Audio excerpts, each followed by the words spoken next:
Hello, my friends. Bonjour, mes amis. Hola, mis amigos. Welcome to the World Language Classroom podcast today, which we are doing our first live stream podcast episode.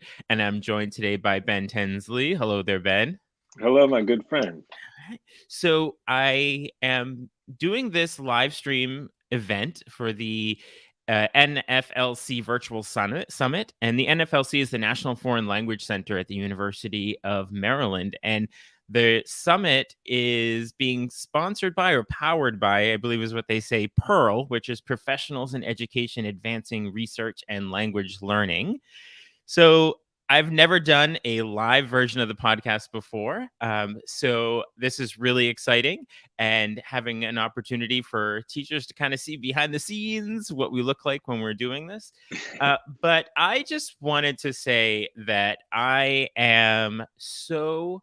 it is so wonderful to see teachers taking time out of their summer Yes. to attend this type of PD. I mean, it's one Yeah. thing when you're in that mindset during the school year, but when you have the opportunity to, like, I call it your summer headspace, to fill some of your summer headspace with this means Yeah. that we have some incredible educators out there. Yeah. So how you doing, Ben? I'm good. I'm tired and stressed, but excited and all those things all at once. Yeah. Well, hopefully it wraps together and makes it an okay experience for you in For the sure. end. For sure. uh, Thank you, friend. yeah. So we had our first conversation on the podcast, Ben and I, back in episode 27, where we talked about diversity in diversifying our curriculum in the world language classroom. So when I thought, who do I want to have as a guest on this podcast episode, I thought right away one of the best conversations I had was with Ben, who he told me to call him Benzo, everybody. So I'm going to call him Benzo as well. He said I could call him Benzo. So Offer still stands. awesome. So I immediately said, I want to continue that conversation, because when you have a good conversation, you want to keep going.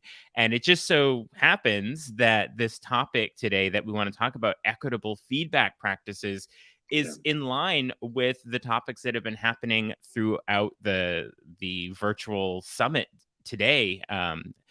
So with this idea of equitable feedback practices, there's so much wrapped up into it in terms of when we're talking about social justice standards and Yeah. windows and mirrors and all that. And I'm going to let you do a ton of talking on this episode to let us in on all this, but I just want to make sure everyone knows who you are, Ben, Yeah. so that uh, they see, wow, this is a person who really, he's walking the walk with all of this. And so Ben, you may have seen him on social media. He's Afro Franco, and his website is afrofranco.com. And I was first introduced to his world through his videos, where he just videotapes himself in the classroom. And it's sort of, this is some really cool, effective teaching that's going on. And that's how I was first introduced to it. And so he's been doing this teaching thing he just ended his 13th year, he told me earlier. And he is a teacher in Pennsylvania. And so he has a unique lens on being a French teacher, a lens that I personally don't have as a white person, and understand all the privilege that comes along with that. And as much as I attempt to diversify my curriculum, whether it's in a French classroom or a Spanish classroom, I need the guidance of teachers that are truly in the reality of living that every day as a window and a mirror experience. And so that's why I wanted to really continue this conversation with Ben. And One thing I want to say is that your quote on your website about who you are and what you do. Um, his eyes got really big. He's like, I hope it's the right quote. Yeah, But I'm nervous. I got a so lot happening. no, it so definitely shows what you do as a teacher. And you say, in my classroom as a French teacher, I've committed to writing, building, delivering, and sharing curricula that exclusively centers Black faces and voices from the French speaking world. Yeah. I love how deliberate you are Yeah. with that. Yeah. And so can you just okay, now I've done a ton of talking now, and now this is going to be a You're good at platform for that. you. Okay, no, it's And I'm really happens. good at smiling and nodding Yeah, too, so well, I we can get work that out excited in these conversations. for sure. But with what I just said about who you are and what you do, can you bring us through that journey of how you got there and you said, Yeah. this is what I want to do as a teacher? Yeah, I mean, I appreciate you framing it as a journey because it's been exactly that. Is that there's been a ton of unlearning that's had to happen. I think just through the work that I've done and through my own practice as a teacher, you realize how much you rely on what you've been taught, and that sometimes you have to take a step back to just imagine the world a little bit differently, to realize that teaching language can look a little different than you learned it as the language nerd kid that you definitely were, and as it was taught by the people that you consider to be experts at the time. So there's been half of my career, if not more than that, has just been like unlearning that. And then the other piece that you mentioned, which, I'll say proudly, is that I am deliberate about it. And it's taken a lot for me to get to a place where I'm as deliberate and as unapologetic about it. Mhm. And that hasn't come without a cost, right? So, like, the spaces in which I work, and just considering the national climate, the international climate, where to mention race is to be racist in the eyes of many Mhm. people. And so, for me to be in a place where I do center Black and Brown voices and places, particularly now in the spaces where I am, where the vast majority of my students do not identify as Black or Brown, has taken a lot of work. And it's taken for me to be this guy who looks the way I look, with piercings and tattoos and locks and all that. I'm sort of always fighting this uphill battle of establishing that I have somewhat of an idea as to what I'm talking about.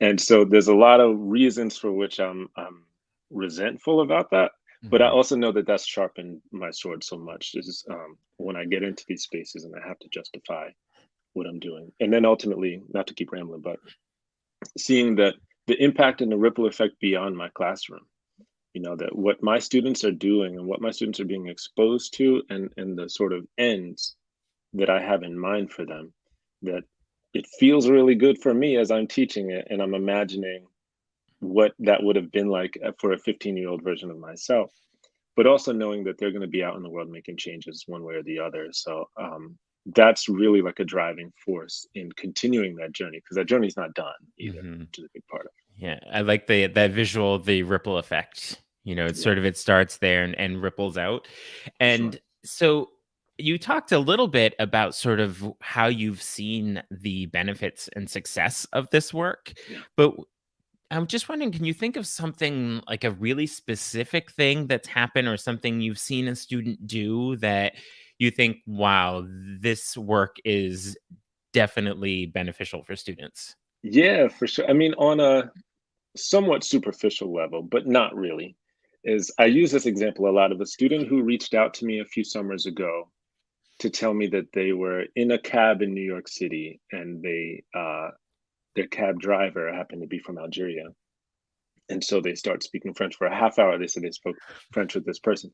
And not only did they speak French to the person, but they knew about cities in Algeria, right? They knew about indigenous peoples from Algeria. So the amount of times that I've been in that exact scenario, where if you find out that where someone's from, or if you ask where they're from and they say Africa, and that you ask a little bit more, and Mhm. to just see how important it is for a person to be seen to that extent, to know that saying Africa is, I want to know more. I know more. I see your identity as being worthy of exploration, worthy of connection, so much so that this entire continent of 11.7 million square miles, I'm Mhm. not going to conflate it into one culture and one language and all that. So I've had a handful of experiences like that with students, all the way to students who go on to study the language in universities and colleges that other people Mhm. think are impressive. Um, and to go and do things. I have a student right now who just graduated. I'm not going to get too much into the details, but just graduated from undergrad, is taking a year off between undergrad and then med school, but they double majored in pre-med and French, and wants to eventually work in West Africa to, as a doctor. Wow. And yeah, and this is a Black woman as well. This is a Mhm. young Black woman. So for that student to have seen their own potential and to see that they can connect with the world that looks like them and that shares experiences, lived experiences that reflect their own, that's a biggie for me. That's a real Yeah. biggie for me. Excellent. So, you ready to jump into this conversation that's specifically feedback and equitable feedback? Let's get it, man. All I'm right, ready. so let's do this. So, I would like to start with just some terminology, just to make sure we're Yeah, all using the same words to say the same thing. So, there's this idea of culturally responsive teaching, and yeah, I don't necessarily know that it's Zaretta Hammond who kind of created that language or that she's just sure. the name I associate with it. But what does that mean to be culturally responsive with our teaching and in our classrooms for you? Yeah, so for me, specifically in a language classroom, I mean, I feel like language lends so well to that. And it's just accepting that the content itself isn't always, if ever, the actual aim, right? That we're using the content to do something for people in the world. So culturally responsive teaching in the classroom, I mean, there's so many different applications, but just from a simple level of saying that um, the cultures and the people behind the language matter more than diagramming the sentences of the languages, and that's the objective, right? That we're doing it from that aim, um, and then that the student matters. It's a real sort of operationalized way to have a student-centered classroom, to know that whether, regardless of how those students identify across the multiple identities that they have, right, that those are going to be filters and lenses through which they see the world, and that they're going to use the world to examine those lenses, right? That they're going to use the content and the things that we're doing in my classroom and beyond, hopefully, for them to step back and say, "Oh, I'm a person with a culture. I Mhm. have things that I've been conditioned to know and to believe that are not universal and that can be approached with through a critical lens." So to be culturally responsive in the classroom generally, I think, is to acknowledge the personhood of both the student, of the teacher, and the content or the target cultures or target languages or whatever it is that you end Mhm. up teaching. I that word personhood, acknowledge the personhood. Boom. That's just like hearing a concept just by using that term. It really encapsulated that explanation. So thank you Right? for that. Thank you. Yeah, and the just that mention of no student is going to be one dimensional, and there's this idea Boom. of the intersectionality that you referenced in there, that you're not just a female, you're not just a Yeah. male, you're connected in all these other experiences and identities, and Yeah. that's important to keep in mind as well. Big time. Big time. So a little more terminology to make sure that, again, we're on the same page. Words that come up a lot: equity and equality. Whew. So, what is? I hear. I think I have a solid understanding of them, but I still hear them conflated. So, how do you see those Yeah. words? Well, language is wild. Hmm. And when you say you hear them conflated, a current struggle I have is knowing that that conflation is strategic. Language gets co-opted by people who have like nefarious ends. So people now will hear equity and they'll be like, well, that's CRT, and Mm. CRT is evil, right? And they know that that's wrong. They just also know that if you can control a narrative, then you got, control. That said, though, I see equity and equality as like equity is the means towards an objective of equality. And so the conflation of the two for me To suggest that equality means that we're going to start giving everyone the same thing is to deliberately ignore the goal of reaching an equal playing field or equal access to opportunities and all that. So equity is for us to assess what needs to get done so that we can achieve equality. And so what that looks like in the classroom as a teacher is to really examine critically what are the things that we're doing? What have we established as our goals? And how can we create an atmosphere? How can we create, digging from Zaretta Hammond's incredible work too? How can we create feedback that is instructive toward those objectives? So Mhm. that our students have equal access to those things. And importantly, too, not to hog the microphone right now, but importantly, It's why you're here. This is why you're here. yeah. Importantly is for them to see those systems that have created those inequities and begin to dismantle them, right? I think last time we spoke, I talked to you a bit about how I've struggled with a feeling of abandonment, that I spent half of my career working in under resourced and inner city schools, but like schools where the vast majority of the population are undereducated, under resourced, and all that sort of stuff. And now that I teach in these independent schools where there's resources for days, and while I still have abandoned those kids, and that's something I got to live with, I also got to know that these kids that I'm teaching now are ultimately going to be in positions of power. And so when they are in those positions, what can they do with what they did in my class beyond diagram sentences? Mhm. What is it that they're doing in my class that can make it so the next person doesn't have to change their name, doesn't have to anglicize their name or hide their accent or try to modify their accent, right?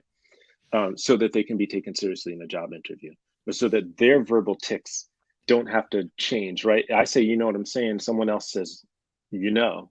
And Mhm. one of the two of those things, though they're both verbal tics, one of those is deemed as like improper English versus another one is just normal. So to use what we're doing in those classrooms, again, towards an equitable aim, sometimes means to burn everything to the ground Mhm. and to Mhm. see how we can sort of strategically burn it all to the ground. Yeah. So, going a little bit more down this road with equity and equality, I'm as I often say that I appreciate the opportunity to reach out to teachers who are just they have so much to offer. And so I'm going to Mhm. use this opportunity to ask you my personal questions Hit about me. this. Right. Yeah. So, yeah. And I figure if I have it, at least one other teacher listening will have this question. For sure. So, I'm with this idea of equality and equity. I am doing sort of my best efforts with it. At least I think I am, Yeah. and I try to have inclusive teaching, Hmm. inclusive of different lived experiences in my classroom, Sure. and I sometimes think that by doing that, I'm also therefore being an anti-racist teacher at the same time. Okay. And I don't think I need to understand better, like what's like, yes, we're going to be inclusive and focus on equity, but what's that extra step to actually Mm. be an anti-racist teacher classroom experience? Ah, well, I'll start by I saying that threw you I a have, hardball. I'm really yeah, sorry. dang, man. We're live too, bro. Give me a minute. Yes, right? Uh, But I knew well, you can I mean, handle it. That's why I asked. yeah, yeah, here we go. I mean, I think it's important to this keeps coming up for me that the idea of having to be an expert in things. I have no idea the answer to your question. Mhm. No, I shouldn't say I have no idea, but I don't have an answer to your question. And that sort of like intellectual humility is the same intellectual humility that I want teachers to have when they're in the classroom, afraid to talk about these different francophone cultures or whatever, afraid to talk about difficult conversations. And I put that in quotes and I'll dive into that another time. But afraid to have these difficult conversations because they don't feel like they have expertise in it. And the reality is that these are journeys that we can go along, that we can go into alongside our students. And there's so much value in saying to a 12-year-old, I don't know. I don't know everything that there is to know about Senegalese music, right? But I'm excited to learn about it with you. And we're going to go into it being careful of the following things. and we're going to critique one another if we mess up, but we're also going to see what is our aim, right? And so I think that approach, to start out with the humility and to be able to not see yourself as a teacher who needs to be the expert, who then, like, you know, deposits knowledge into the student, into the empty vessel of the student. Mhm. If you can start from that place to say, I'm doing the work alongside you, then that's a big step. That said, though, inclusive teaching, I see them sort of parallel to the whole equality versus equity thing, or versus Mhm. and equity thing. In that inclusive teaching is a really important piece, right? In the toward the aim of anti-racist teaching. I see Mhm. anti-racist teaching more about dismantling systems, Mhm. and inclusive teaching is like a way toward that. That said, though, I struggle with the term inclusion. This is quoting the great Dr. Yaba Blay. If y'all don't follow her already, she's a former professor of mine at Temple University and one of the most brilliant people in the world. Sort of paraphrasing her, when you use the word inclusion, I still know whose house I'm in. Mhm. And so when I think about what I do in my classroom to center Black and Brown voices, we're not being included. You know, it's not a matter of adding to something else as an extension toward other things that we've deemed clearly as being more important because they're centered. We're going to center Black and Brown voices because I know that you're not necessarily going to get that somewhere else, and that I know that by centering the cultural practices and products and perspectives of Black and Brown people um, is to start to dismantle a system that has marginalize them. You know, Mhm. they are not marginal people, they are marginalized people. We are not, you know.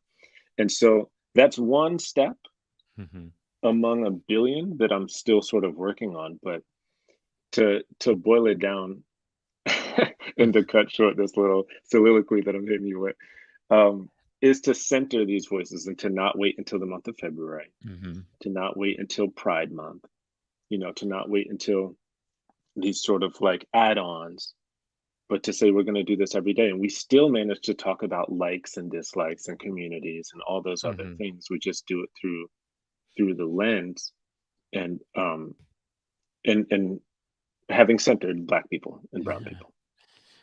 Well, that was awesome. So thank Yes. you. Thank you for that. No, no, no. It's it's whenever you throw out like the challenge, the big challenges that we're all grappling with that don't have a yes or no answer. And I wasn't Mm, necessarily looking for a yes or no answer, but your perspective on it. And when you just took on the idea of intellectual humility, yeah, and like that just reminder right there, I'm like, oh, okay, that's, I need to do that with my students. So it was an yeah, opportunity to talk about that. So thank sure. you very much My for all pleasure. of that. Thank you. I hope I answered in any way. So, You got me thinking about okay, things in a cool. different way, which I wasn't doing before, and that's a Cool. much better place than I started with. So again, not about getting right or wrong answers. Cool. Thank you. So let's let's turn our focus to look specifically at some feedback in the classroom. So we Yeah. have our understanding now somewhat. I mean, you're never going to totally understand, but equity and inclusion, and Yeah. so now when it comes to providing feedback to students, what are some common inequitable ways? Mm, And I want to start there, so that we yeah. can kind of reflect on our own teaching. So, what are that you've seen or experienced? What are some common inequitable ways of grading and assessing or providing feedback that you've Yeah. seen? Well, I had this conversation recently with a good friend of mine, a colleague, and he just, after going back and forth for an hour and a half about all these ideas, he was like, really simply, just ask a teacher, what do your grades mean? And so the idea of a 100-point scale and just saying, like, well, you 87 and you 91 in itself, right, is like, what does that mean? To what extent am I measuring anything? Have I even established what I want to be measuring? To what extent am I measuring student like test anxiety versus their language proficiency or their intercultural proficiency? To what extent am I measuring whether or not a student has chores to do when they go home versus another kid who doesn't? So am I measuring anything, and am I giving am I measuring the things that I say that I'm measuring? And am I giving feedback that again is instructive? So is the feedback that I'm giving when I tell you that I say this to my students all the time. If I give you a test back and you got a 96 on it, you look at it and you're like, bet, and you keep it moving. Now, if I give you a test back and you got a 40 on it, then you crumple it up and put it in the trash. And in both of those scenarios, you didn't care at all about what you did and how you can improve. All you cared about was this like sort of transactional nature of like, did I jump through the appropriate hoops in Mhm. order to get that that what's the word, that money back from you, whatever, that Right. currency, thank you, that Yeah. currency. Um so having 100 point scale, another thing that was a big change for me recently, and recently meaning like in the last 4 or 5 years, is looking at categories in the grade book. Like, why do we have homework as a category in the grade book? um, and maybe I'm wrong here, but starting to ask those questions, based on what have we decided to weight classwork and participation in a grade book? And have we made it clear, do we proportionally instruct those things in our classroom? Like, are we clear in our instruction of work habits and all that in our classroom? So just starting, one thing I did a while back, which has been helpful, was changing the categories in my grade book to being the modes. Mhm. And like, based on the evidence that you give me, this is the feedback of what your performance is in that. And one of the many good things that comes from that is that now I'm thinking that much more about, what work am I giving you? Is this a communicative task that I've given you? Is this an actual interpretive task that I've given you? I want to give you a grade on it. Mhm. So it's made me as a teacher that much more reflective about the work that I'm doing and making sure that it aligns with objectives.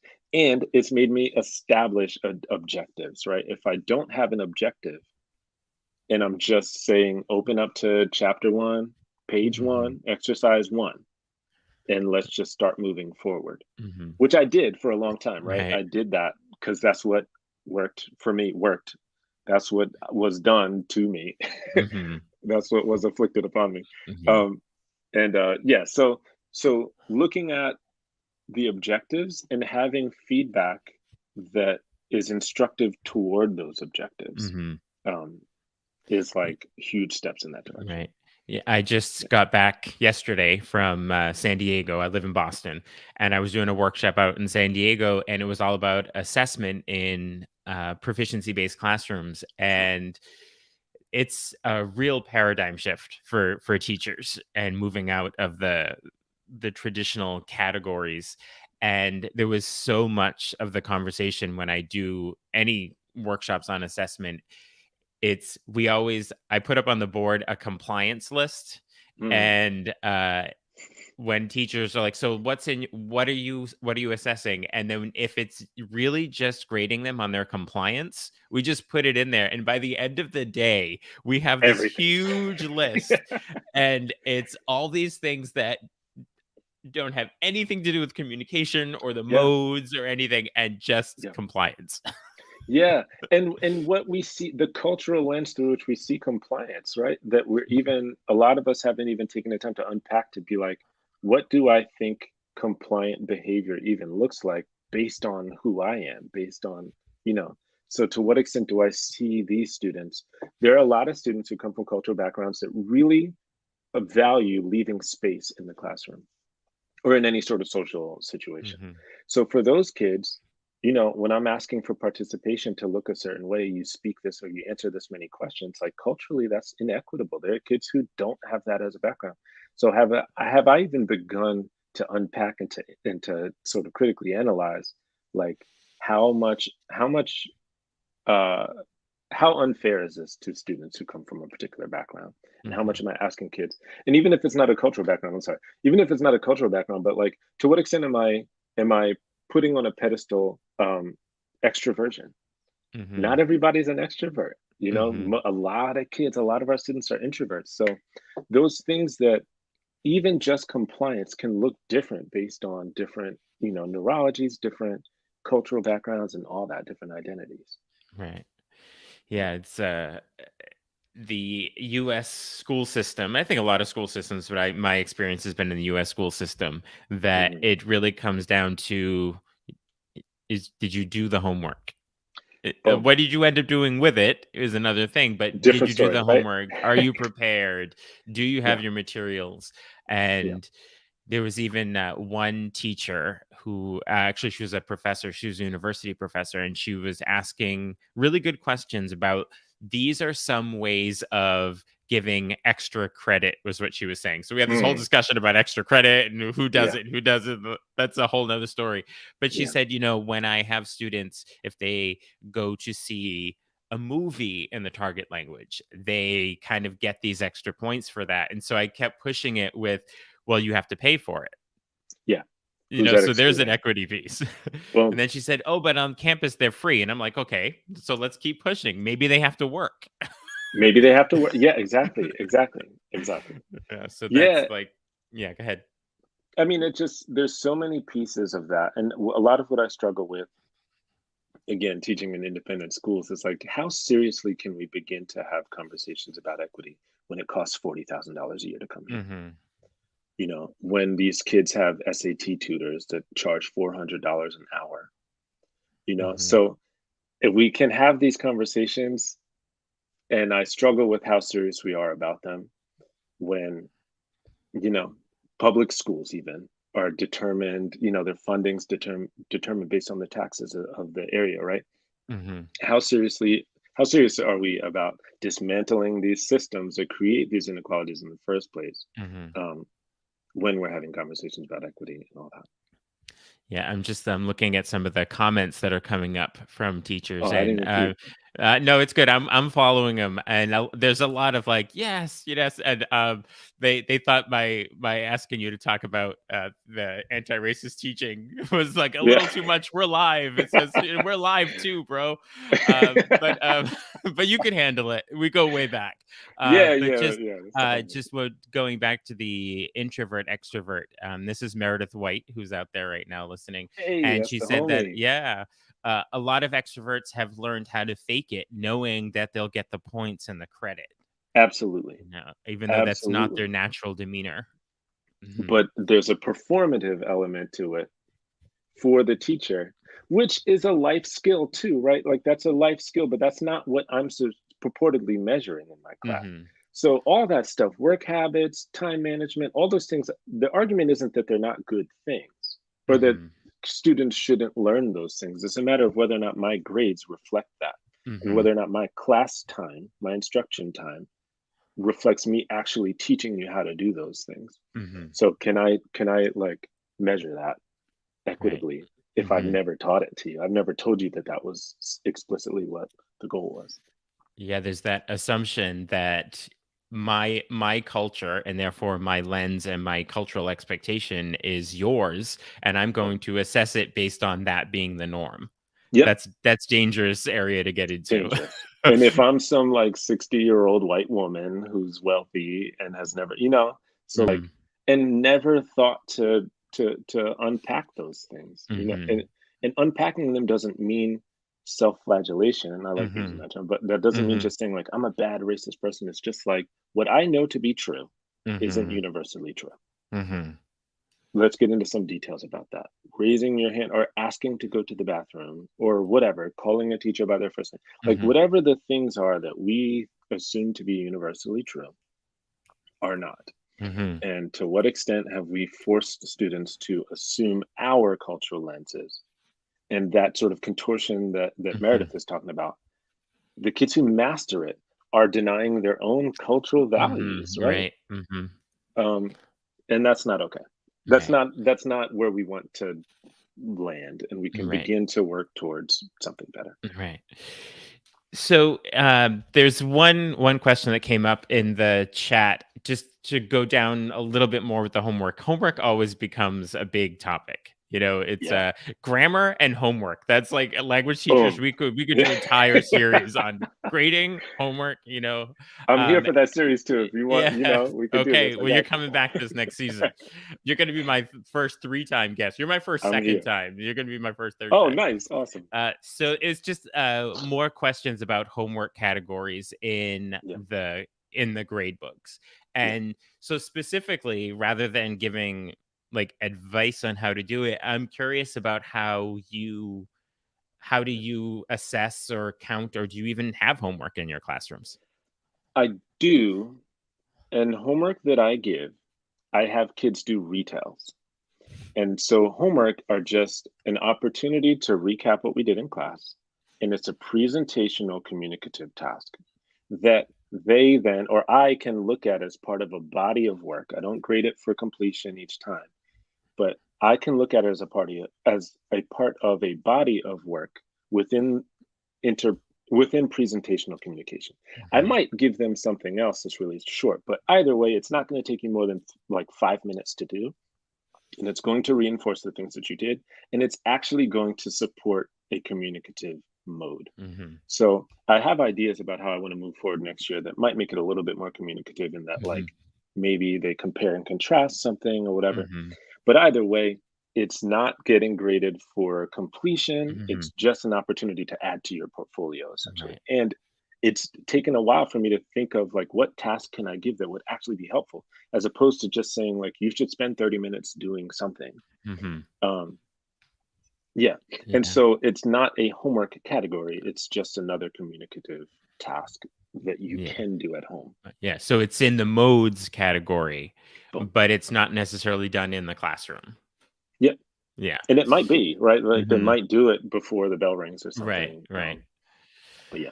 Uh, So to round out this equity discussion. So again, this is a personal kind of dilemma of my own. So I'm going to ask Mm. you about it, assuming that other teachers are there as well. I got you. So we often believe, or I should say, I often believe that, or it's my intention at least, that I am providing feedback in equitable ways. Like it is my intention. It's forefront in my mind, Yeah, but I don't know that it always is. I would sure. love it to be perfect, then I'm always doing that. But what are some ways that we might be able to recognize that what we're doing is not necessarily equitable for students? Yeah.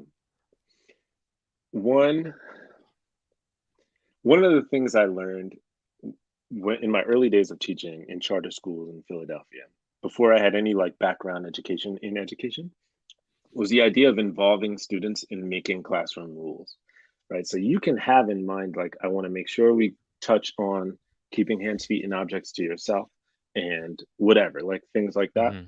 But co-creating that with the students always got so much more buy-in, and I ended up learning a ton about things that I framed it in terms of like guidelines to help us thrive in this classroom, right? So they're not classroom rules, but I learned so much from genuinely get like guiding them towards the things that I want, that I had in mind already, but also genuinely like sort of mining them for input about what Mhm. would help them thrive in the classroom. And so similarly, like I have my rubrics. This is the thing I did just now towards the end of the school year. Is I had my students like we co-created the rubric descriptors.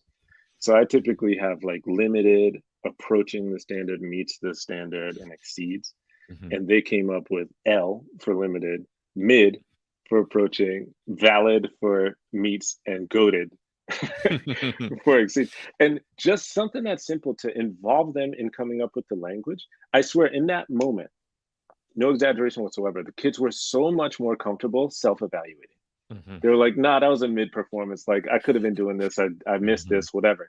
And it's like, they weren't thinking, oh, mid means 70 or whatever. Mhm. They weren't thinking, like, they were Mhm. genuinely invested in what that means. So, all that to say, involving the student, involving the people to be culturally responsive, to center their personhood too as the drivers of their own learning, um, is to involve them in like goal setting and progress monitoring and all that, and to do it in terms that make sense to them. That's sort Mhm. of like, you know, Gen Z language, Right. just borrowed from Black people, of course, but yeah, it's language that makes sense to them. Mhm. And so yeah, that piece. Yeah, that question that you said you asked the students, what will help you to thrive? Yeah. In that co-creation space, that came up in a discussion I had on motivation with Tracy Rucker Oh wow. back Yeah. early on in the podcast, and having like really having that motivation in the classroom came from those co-created spaces. Yeah. So Yeah, it was reminiscent of that as you were talking about it. So shout out for to sure. Tracy Rucker as well. Yeah, shout out Tracy Um, Rocker. so you are an incredible inspiration to so many people. And I know I Thank asked you. you, yes, and I know I asked you this the last time. I ask all of my guests where your inspiration comes from or Mm, where you're continuing to do your work yeah, to be better at what you do. And what does that look like for you when you're striving? yeah, I know that you are a voracious reader. yeah, I know I see that all the time in your Facebook group. But like, yeah. what does that process for you look like when you're trying to be better at this? Yeah, it's funny. One, reading, right? Mhm. And thank you for the kindness and all that. Touching on what you said earlier on in this little episode here, it's just like I'm so grateful for teachers who are out here attending these workshops and reading these books. Because again, it speaks to the fact that like we're not assuming that we're done because there's an MED at the end of my name, Mhm. right? And that there's so much more work to do. Knowing that even if you did all that work back in 2015, that a 15-year-old in 2022 is drastically different than a 15-year-old was in 2015. So we Mhm. got work to do to figure out what culturally responsiveness looks like in this new culture. So, I think about this is a random connection, but I've been listening to a lot of these like basketball podcasts, and I just got around to watching The Last Dance, which is like the docu-series about Michael Jordan. You think about these amazing players, like all these people who had so much talent to get to the NBA, but then there's these people like Kobe Bryant who just was always in the gym and was never okay with the fact that they made it to the league. And, that idea that we're spending our summertime reading and we're attending workshops and we're collaborating with people and stealing ideas from Meredith White, right? Mhm. And being okay with that, knowing that like this thing that's going to work in my classroom was not of my own creation, but Mhm. Meredith White created this and I'm stealing her work. Mhm. Um, that so again, it comes back to intellectual curiosity and humility Mhm. to know that like we're still working and a love of learning. Mhm. I'll close this Yeah. little monologue with Yeah. that. Is that if I want my students, I know that there's only so much that I can do in my classroom. Even if language proficiency is the bottom line for my students, if that's the end game, there's only so far that I can actually take them. But my goal is to get them to like escape velocity, to get them Mhm. out into the world where they're going to take like this student of mine who's going on to study in college and then going to spend a year in France and do all this stuff. Mhm. Like that's where they're really going to do all these amazing things. So I want to inspire that love of learning that's going to make them continue doing this far beyond them doing it Mhm. in my classroom. And that starts by modeling it, by being Mhm. that teacher right now that says Joshua Cabral has so much to teach me still, and to be, and I mean this sincerely, to be in connection with you and to be someone that I consider to be a friend to you Mhm. has made me such a better teacher. And I'm so grateful for that. So do that. Be friends with dope Right. people like Joshua. Yeah. Not to keep patting each other on the back here, but I remember you tweeted out a couple of months ago just this one random tweet, and you said, "Dr. Tinsley." What does that sound like? And I just wanted to put in my vote that I think it sounds awesome. Yeah, I appreciate that. I appreciate that. I I think that's definitely a direction to go in. Yeah. You remember that tweet? I always I know remember I that. remember vividly that And tweet I and I think know most people said that, like, "Go yeah, down this yeah, road. yeah. Go down this It's road." still on the table. I gotta get another baby out of diapers before I start giving myself more homework to do. But More homework to do. yeah, Alright. yeah, So I am by reading all of these comments and know everyone's listening to this, and I'm gonna repurpose this episode in the fall to put it out on the podcast as well. There are gonna be teachers that definitely want to reach out to you. So yeah. what is the best way to reach out to Ben and continue these conversations? Please, please, please stay in touch. There's nothing I love more than being in touch with curious teachers and all that. You can find me at on social media like Twitter and Instagram. I'm AfroFranco2. And then my website is afrofranco.com. I actually have like for this There's a coupon code for some of the map talk scripts that I have, if that's okay for me plugging a little Yeah, bit. go You for can it. get like 30% off of anything that I have on my website. I think it's Pearl 2022 is the coupon code. Okay. So if you want to take a look at that, and I have a book club, so that's on the website and on Facebook if you check out Afro Franco. But any of those ways, please be in touch and share with me some of the ideas that y'all have. Excellent. So before we wrap up and say goodbye, I like to always leave teachers with a really actionable, hearty piece of advice because there's so much Yeah, that we learn throughout, this 45-minute discussion.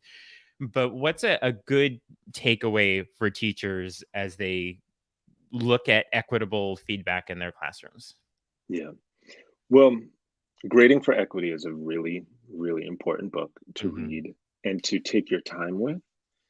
Um, and culturally responsive teaching in the brain, the great Zaretta Hammond, is a Hmm. phenomenal book to read. And more broadly is to read and keep growing and follow Joshua and listen to the podcast and follow, Dr. Liam Printer and follow Meredith White and follow me if you like to. And yeah, and all those great things. Just keep in collaboration. Well, For sure. I thank you so much for your time and your wisdom and sharing your experience, particularly on this first live episode. So, thank you so much for being here today, Ben. Thank you. It's been nothing short of a pleasure as always. Thank you, fam. Okay. All right, friends. Thank you all for listening. Thank you for tuning in. And I will talk to you all really soon. Okay. Bye for now.